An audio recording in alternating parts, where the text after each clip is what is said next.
What's wrong with you people?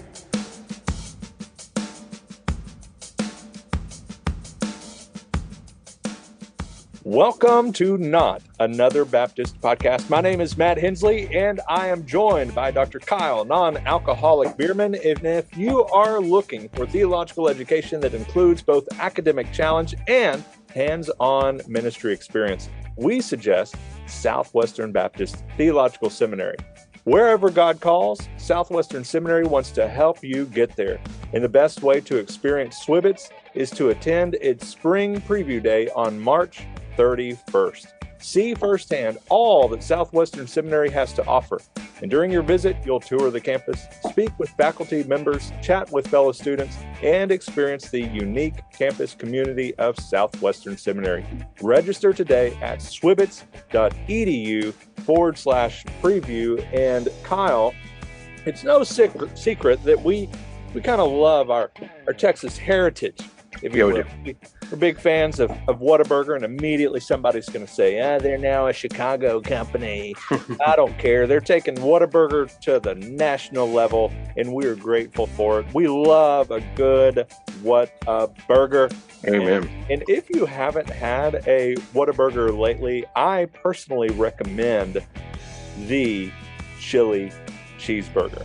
I think it is green chili double. Amen. For a limited time.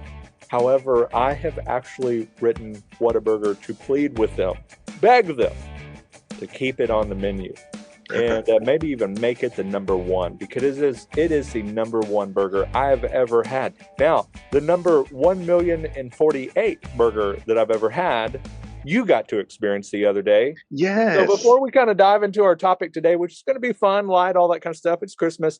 Everybody's thinking about all of that. And so before we dive into that, why don't you tell us about your experience with that million and something ranked burger? Yeah. So I earlier this week I was in Denver recording a new podcast. I get to be the producer or engineer or whatever. I'm not on air, but I'm recording a new podcast with Mark Clifton and Mark Halleck that'll release next year, and I'm very excited about that. So we went to Denver to record a bunch of episodes for this, and land in Denver about 10:30, and so on my way to Mark Halleck's church, I see the sign for In-N-Out, and I thought to myself, you've never been to In-N-Out. So people talk all the time about how it, there's so much fighting between In-N-Out fans and Whataburger fans, and so I thought, all right, I got time to kill, so I'm just gonna go to In-N-Out, and because I want to experience this for myself. Matt, that was easily the most disappointing hamburger I've had in my life. Like, I mean, hamburgers at high school football games far outweighed this one.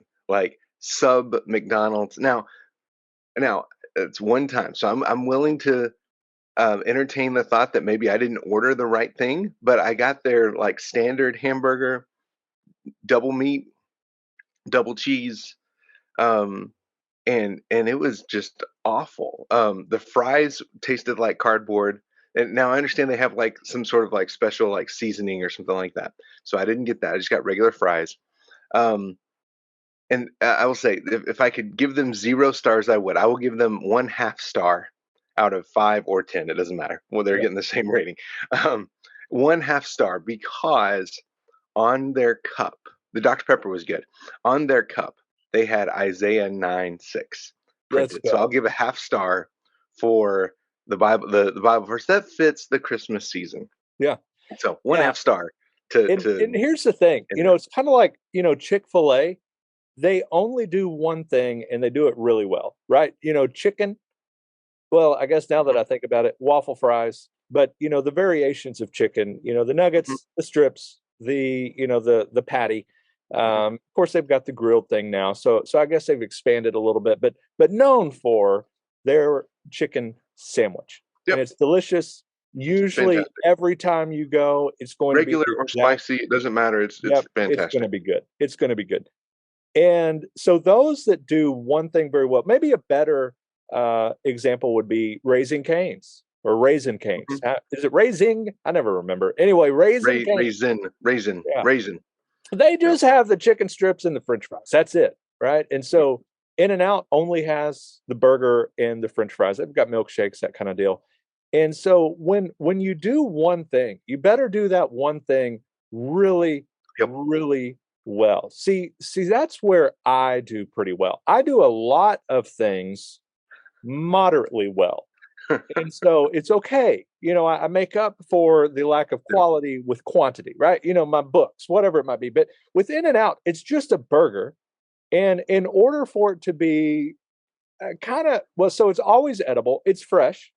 It Yeah, is sure. fresh. And I think the flavor, just a basic burger, it's fine. It's good. It's fresh. The buns, I like the bun, is really good. But the French fries, man, I feel like so taking the animal style out of the equation, where you throw like a slice of American cheese on that And, thing, and I and guess that's what I should have done. I baby but cubes. I That, decided for my first time I just wanted to try their yeah, just basic, right? Get a burger, get fries, and yeah. yeah, it's disappointing Like indeed. if it hadn't been for the onion on the burger, I would have been worried that I had COVID again because it was completely tasteless. Yeah, I will say they still have those old style buckets for your ketchup, the Okay. little Yeah. the paper thing for your ketchup, and I Yeah. love that because you can pull it apart and flatten it out, and so then you've got a little, you know, yeah. Anyway, it's not great, and Yeah. so I don't know why we're talking about that because today it's Christmas season. We get a lot of gifts. Yesterday, I got a gift from Cameron Crow, our new student pastor at First Baptist Church in Hogwarts, and gave me a T-shirt with Bart's Polaroid picture on it. I So saw that in online. Havoc, which is our student ministry program, they've got a camera where visitors, students, whatever, can take funny poses, pictures, whatever. It's just there. Take a picture, put your name on it, and then whatever. Bart decided he was going to go take a picture on that thing, and Cameron, being the great gift giver that he is, decided to take that picture, put it in Canva, put it on a T-shirt, and he sent that to me. And so I got that yesterday. I preached for the adult kind of prayer meeting time in that shirt, and kind of used it as a joke. I said, Bart couldn't be here tonight, so I brought Bart with me, and so we had a good time with that. But that made me start thinking about Christmas gifts and that sort of deal. And around the holidays is a great time to give gifts to your pastor, to maybe your friends, your family, all that kind of stuff. But what if we were to give gifts to seminary students, to church planners, to missionaries? And so, the greatest gift of all, Jesus.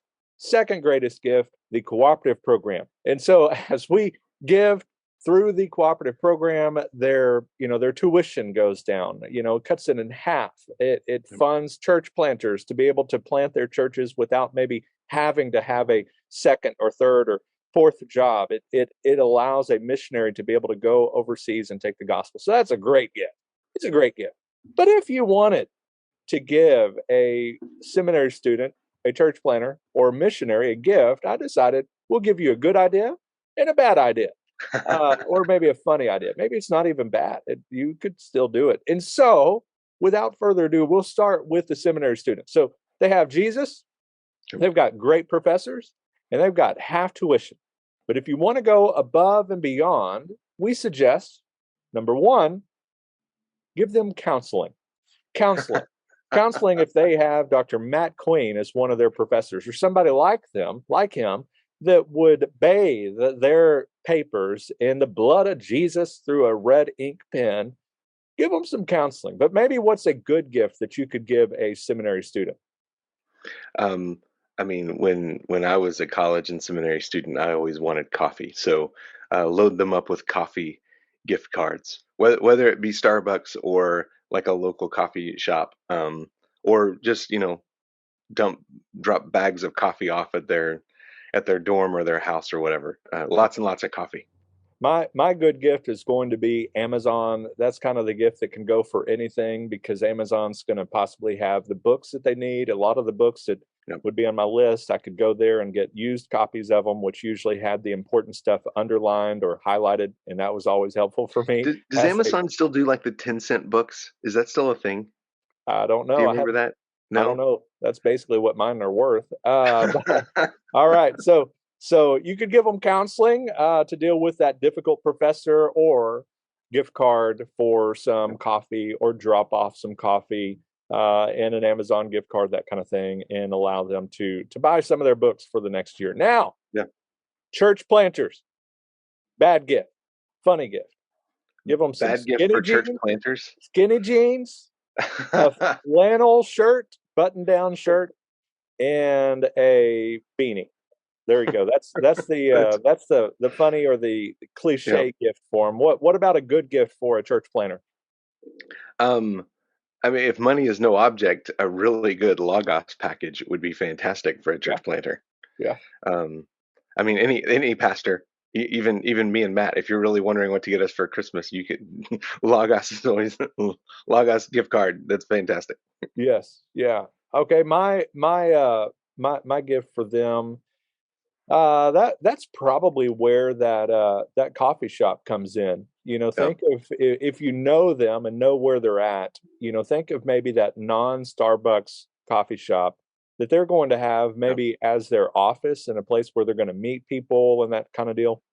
To be able to yeah. do that without kind of worrying about the money side of things, that's a great gift. And another Well, thing to do is, if you know them well, you can ask, what is kind of a expense that you have. Is it food? Is it coffee? Is it, something on your regular budget? Whatever it might be, even for your church, that, hey, for this next year or for this next quarter, I want to cover that. yeah. And so that's an option too. Now, Um, so go I for it. would also add to that a couple more things. Um, if you're really just looking for some ways to bless church planners, most church planners I think are younger, so they probably have young kids at home. Date nights for they and their wife would be fantastic. Um, but also something kind of outside the box, and this would be a little bit of an expense, but maybe you could pitch in with some other people. A lot of church plants don't have a permanent place to meet. They're setting up in a school, and so he may or may not have an office that he can go to. If he doesn't, coffee shops are great most of the time, but they're not quiet. They're not places. If he's not a if they can be difficult to concentrate at times just because they're so busy. Um, there are a ton of shared office spaces that are available in. I mean, if you're in any kind of size city whatsoever, there are shared office spaces. Buying him like a 6 month, a year at an office space, that might be something you have to go in with somebody else. But if you could do like a shared office space where you could have a place to keep books, a place to that's kind of quiet to go and retreat and pray and study, that could be a real blessing to somebody. Because as you and I both know, um, having a home office, a space where you can set up in your house is fantastic. But if you have kids, it's not quiet. It can be difficult uh, to be able to lock yourself away and be really productive. So a shared office space could be a fantastic gift to a church planter. All right, now missionaries. So this one's not a bad gift. More of just a sort of out of the box fun gift that you can give them is think of maybe what are some just American treats that just scream American, Oreo cookies or whatever it might be, and Ship them send that to Whataburger. them. Now, don't send them Whataburger. That's not going to travel well. You do need to check, and customs, whatever it may be, wherever they're at, to make sure what you're sending is going to get to them. But send them a little care package with a book or something to encourage them. Feel kind of, instead of the packing peanuts, maybe surround it by different candies and stuff like that that they enjoy. And so that's an option for a kind of fun gift, just that's going to make them smile. What would be a good gift? We talked about this before we came on. What would be that good gift?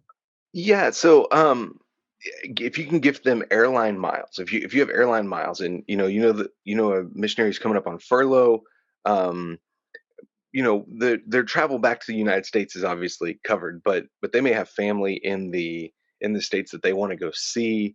Um, they may want to just do some traveling while they're here. If you could gift them some airline miles and allow them during their time just to have a vacation, to get away, maybe go see family, that would be a really, really big blessing.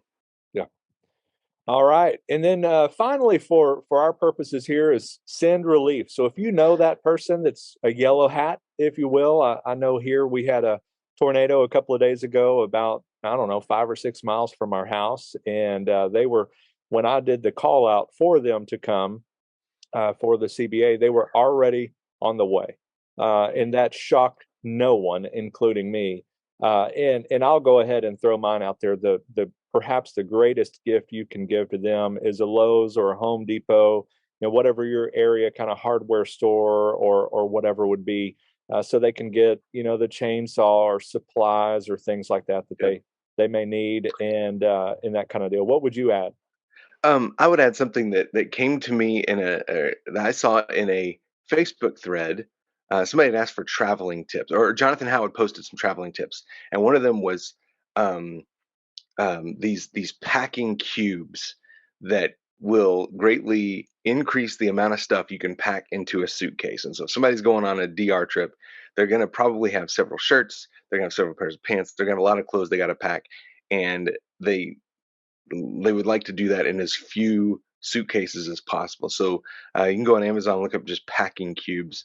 I used them for the first time this week in my trip to Denver. They're fantastic.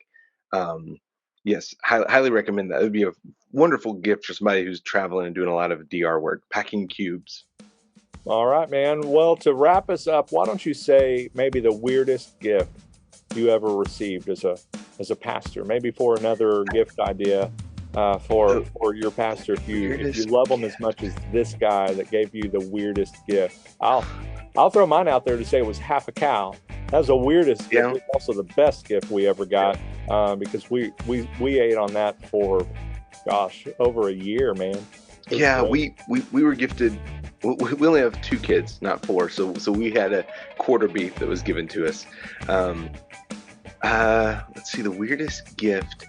I got some ugly ties that folks like once they kind of figured out I like just kind of offbeat ties. They gave me those. Maybe the weirdest one, before the days of Ember mugs, where my smart mug that charges, I was given like a mug and a coaster that like plug into USB, and it was supposed to heat it. But it only worked like with that specific mug, and that specific mug was terrible. So great idea, man. They honored my love of coffee, and I appreciated it, but functionality was terrible. It didn't work well. Awesome. Well, send us out, dude. Well, hey, thanks for listening, and I know you're going to be busy this next week. We really appreciate it. And next Friday, we'll be back with our Festivus special on Festivus. So you'll want to tune in for that, which is sure to be useless, but hopefully funny. Like so, most of them. Yes, that's right. But hey, until next week, may your coffee be as black as night and as bold as the gospel you declare.